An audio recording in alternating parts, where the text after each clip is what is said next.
Região duodeno-pancreática. Antes de iniciarmos a análise da região duodeno-pancreática, é interessante rever a abordagem que podemos fazer ao pâncreas. Aqui nós vemos o pâncreas em seu corpo apresentado através de um acesso à bolsa omental, o que conseguimos mediante a secção do ligamento gastrocólico, expondo assim a bolsa omental. Chamamos de região duodeno-pancreática a região que compõe a cabeça do pâncreas e o duodeno. Como vemos, tratam-se de duas estruturas em íntima relação entre si, sendo por isso abordadas em conjunto como região duodeno-pancreática. O duodeno corresponde à primeira porção do intestino delgado. Como vemos aqui, ele tem um trajeto em C e é composto por 4 porções.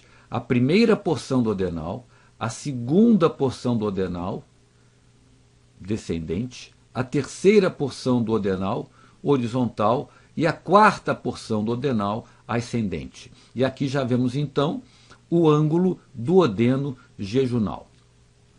O início do duodeno é ao nível do piloro e o final no ângulo duodeno-jejunal. Então aqui nós temos o piloro, a parte final do estômago, e aqui o ângulo duodeno-jejunal, também conhecido pelo epônimo de ângulo de Treitz.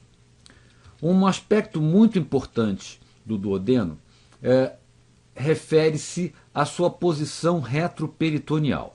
Como nós vemos aqui, o duodeno, com exceção de parte da sua primeira porção, ele é praticamente todo situado em uma posição retroperitoneal. Vemos aqui então que o peritônio foi seccionado, esta incisão corresponde ao mesentério, que foi seccionado em sua raiz, e esta incisão peritoneal corresponde à origem do mesocólon transverso.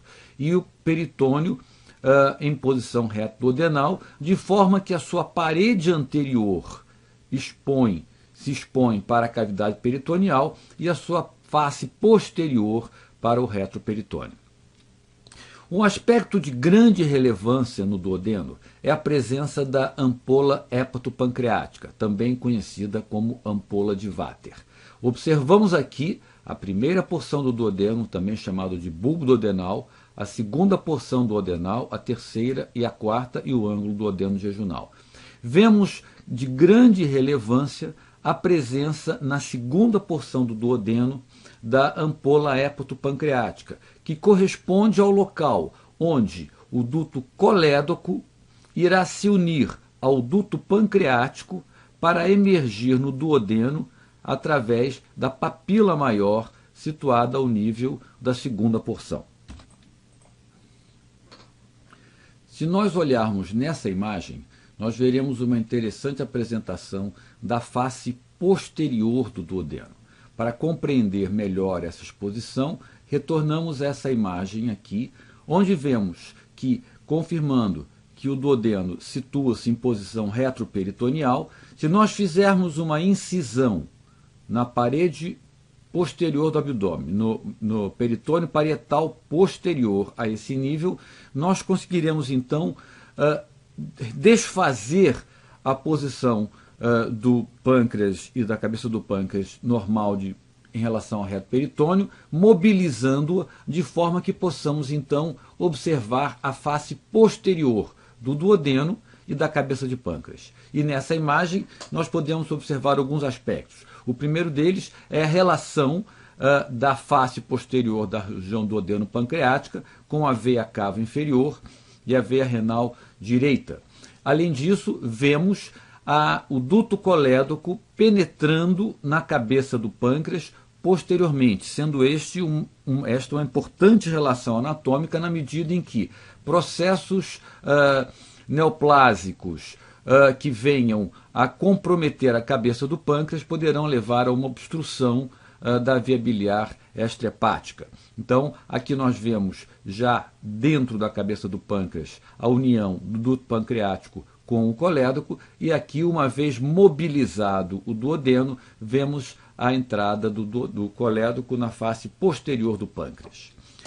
O pâncreas é uma glândula digestiva alongada que tem a função de glândula endócrina pela produção, entre outros hormônios, do glucagon e da insulina, e também uma produção exócrina através do suco pancreático, o qual vimos é liberado na segunda porção do duodeno. O pâncreas pode ser dividido em 3 porções: cabeça, corpo e cauda. Então aqui nós temos a cabeça do pâncreas, o corpo do pâncreas e a cauda do pâncreas. Notamos desde já a relação íntima entre a cauda do pâncreas e o hilo do baço. Ainda essa região, logo abaixo dos vasos mesentéricos superiores, é chamado de processo uncinado do pâncreas. Então temos cabeça, corpo e cauda. Ele situa-se, o pâncreas, em situação posterior à bolsa omental, como aqui demonstrado nessa imagem, ocupando uma situação oblíqua, em que, especialmente nos pacientes mais longilíneos, a cauda do pâncreas irá se apresentar numa situação superior quando comparada à cabeça do pâncreas, como vemos aqui. Então, em cortes progressivos através de uma tomografia, por exemplo, teremos aparecimento da cauda e do corpo do pâncreas antes da cabeça do pâncreas. Então, a cabeça do pâncreas ela é situada e tem íntima relação com a curvatura duodenal. Como vimos, ela repousa sobre a veia cava e os vasos renais direitos, contendo o duto colédoco e limitada pelos vasos mesentéricos superiores. Na verdade, nós temos aqui, atrás dessa região, que é o colo do pâncreas, entre o corpo e a cabeça, nós temos a formação da veia porta, e aqui então teremos o limite entre a cabeça e o corpo.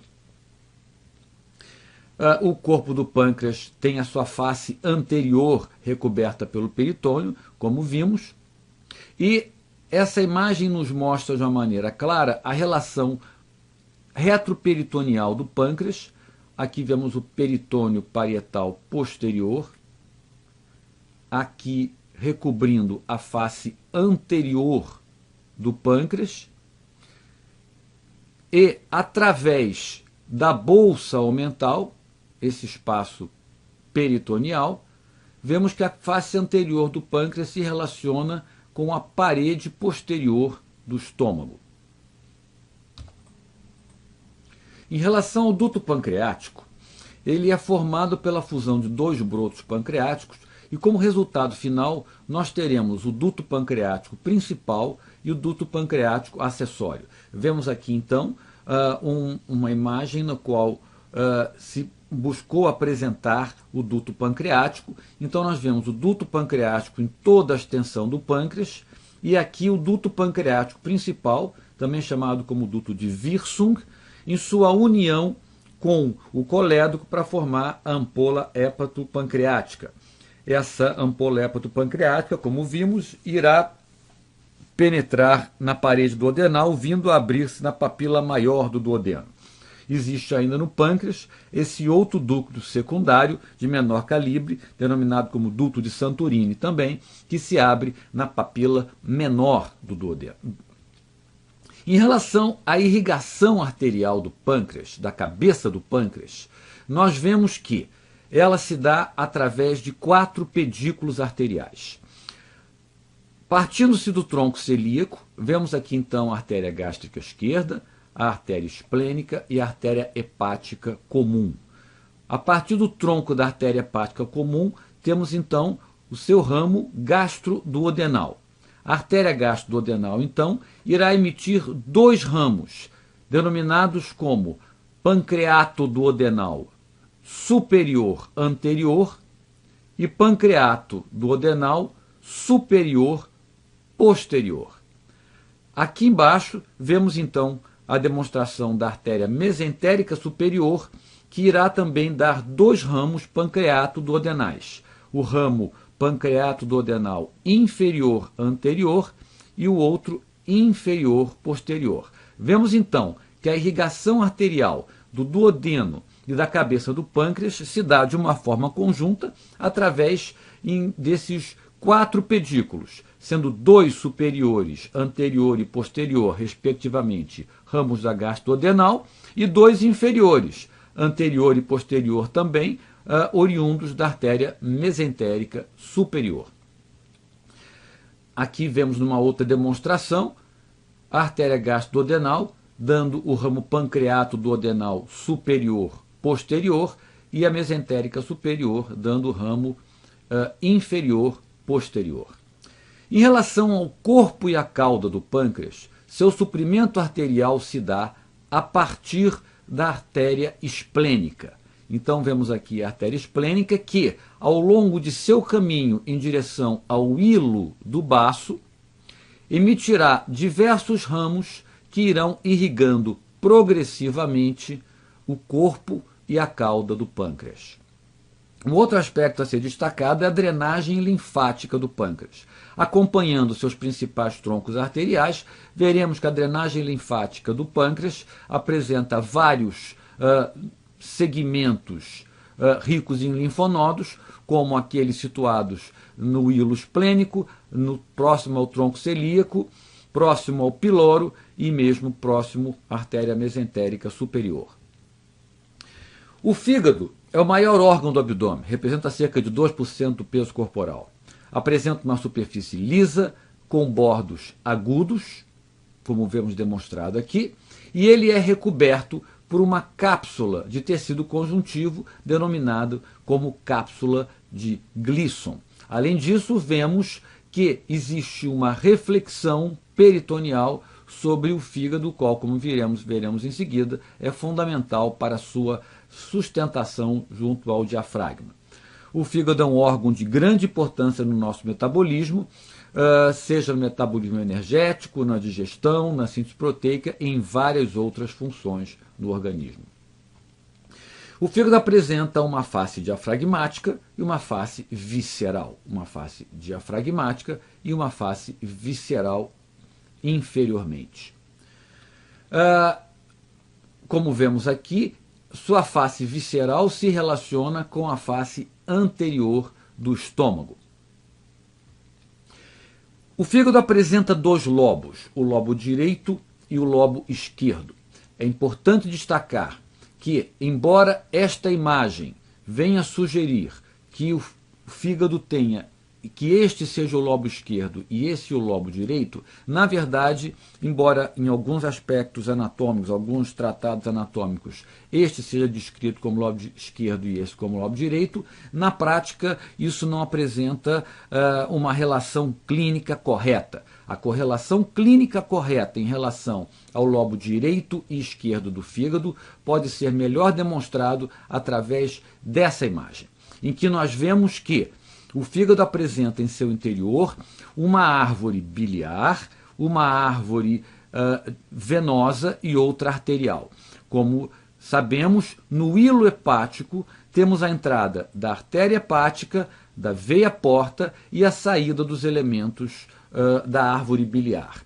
Essa demonstração nos mostra que, na verdade, o lobo direito e o lobo esquerdo do fígado se separam nesta linha, em que podemos identificar dois segmentos fisiologicamente autônomos entre si. E esta linha que irá separar o lobo direito do lobo esquerdo do fígado irá se situar na linha, na face anterior do fígado, aqui. Então, na verdade, fisiologicamente falando, aqui nós temos o lobo direito do fígado e aqui o lobo esquerdo do fígado. Se nós observarmos melhor essa imagem, veremos então que o fluxo sanguíneo de entrada do fígado se dá predominantemente através da veia porta, que leva cerca de 70% a 80% do total de sangue que aflui ao fígado, e a artéria hepática.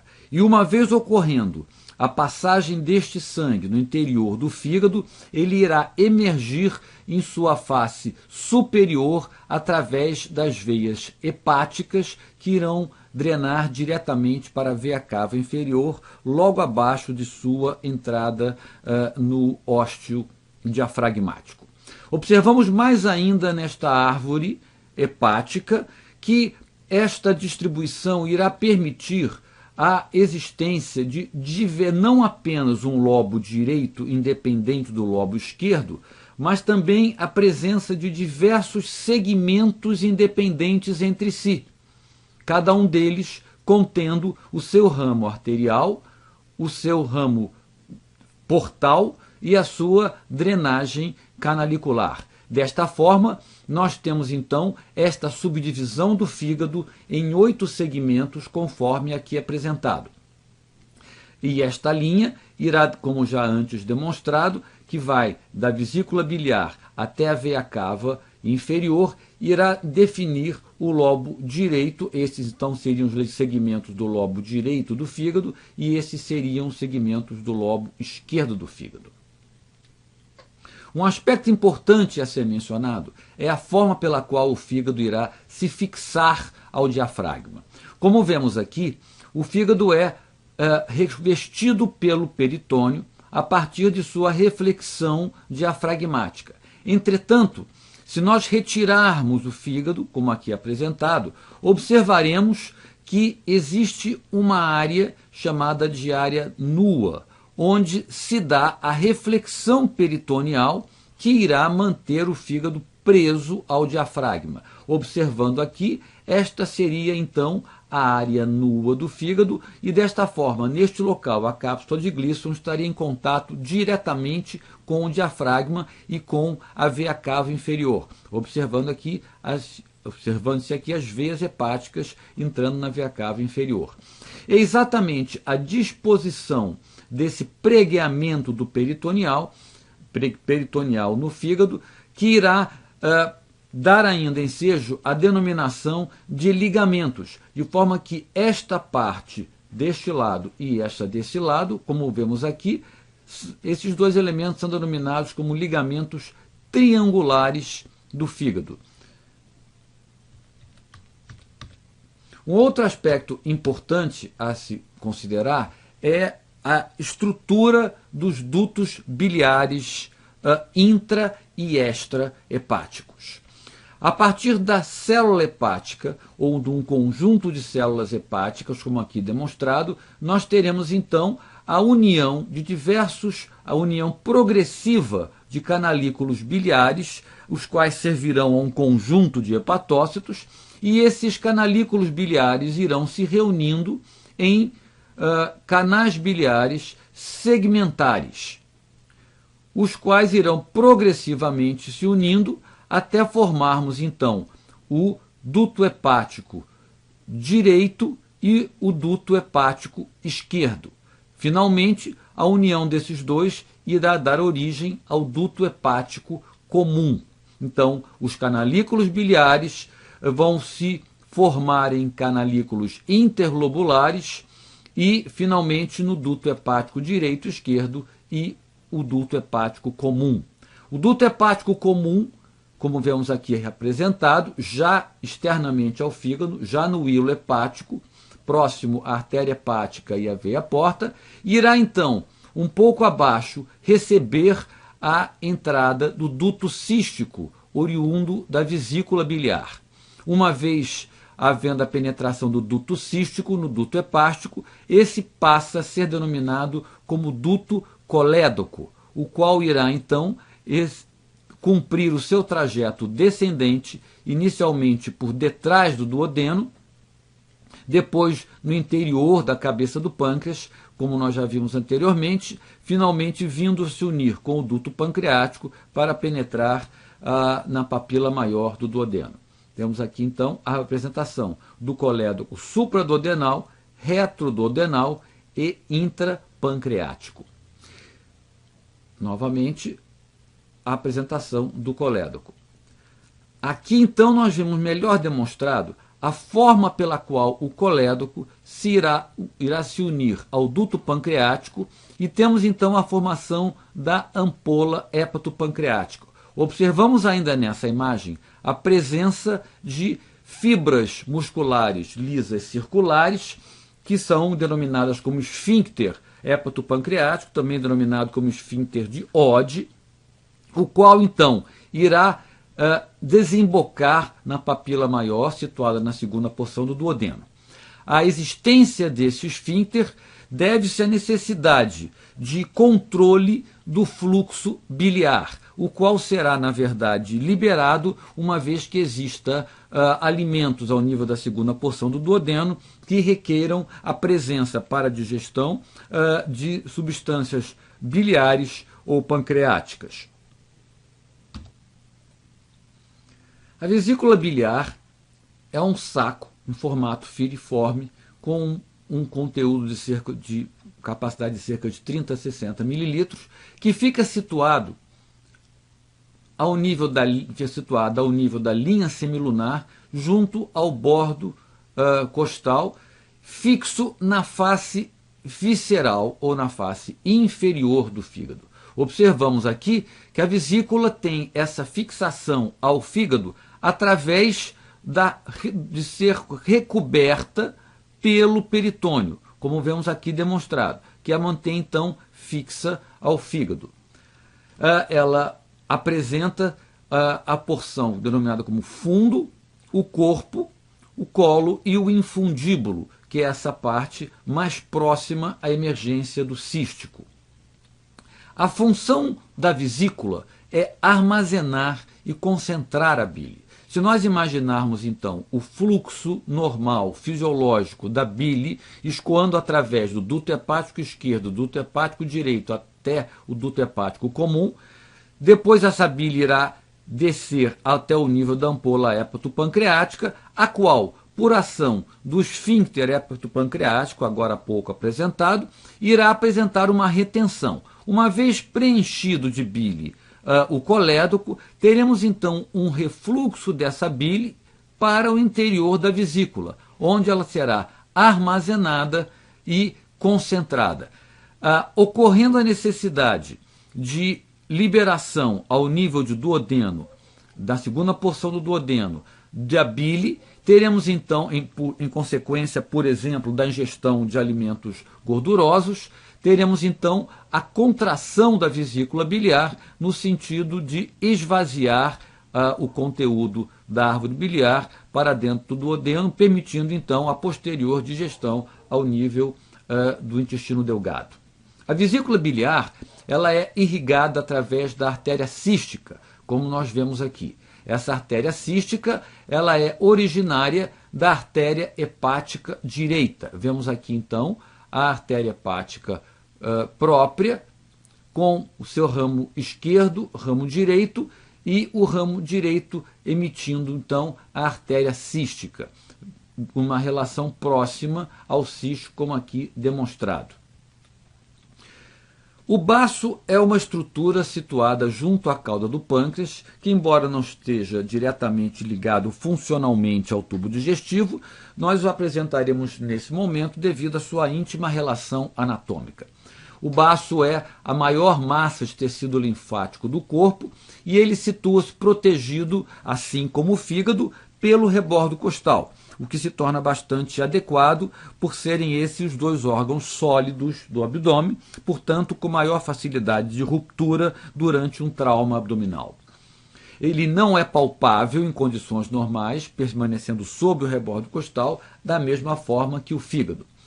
O baço, com exceção do seu hilo, ele é inteiramente envolvido pelo peritônio, sendo, portanto, um órgão intraperitoneal. Como já vemos aqui, ele apresenta uma íntima relação com a cauda do pâncreas e observamos já a presença de seu hilo através da entrada da artéria esplênica e da saída da veia esplênica. Ele é mantido em posição através de alguns ligamentos, como o ligamento gastroesplênico, esplenocólico, esplenorrenal. Ele apresenta uma face convexa e uma parte côncava, onde vemos então a presença do hilo esplênico. Ele mostra ainda um polo superior, um polo inferior e, em condições normais, estas chanfraduras em suas bordas. Ele é vascularizado através da artéria esplênica, com seus ramos terminais, e é drenado pela veia esplênica. Como vemos aqui, então, a artéria esplênica, após dar todos os ramos que irá que irão irrigar a cauda e corpo pancreático, irá ter os seus ramos terminais no baço. E enquanto vemos a veia esplênica saindo do hilo esplênico, passando superior e posteriormente ao pâncreas, vindo receber a veia mesentérica inferior e, finalmente, ao encontrar-se com a veia mesentérica superior, observamos a formação da veia porta, que irá, como vimos há pouco, fornecer a maior parte do suprimento sanguíneo hepático. Um aspecto importante de destacar ainda, como já demonstrado anteriormente, é a existência de linfonodos em todos os pedículos arteriais importantes desta região.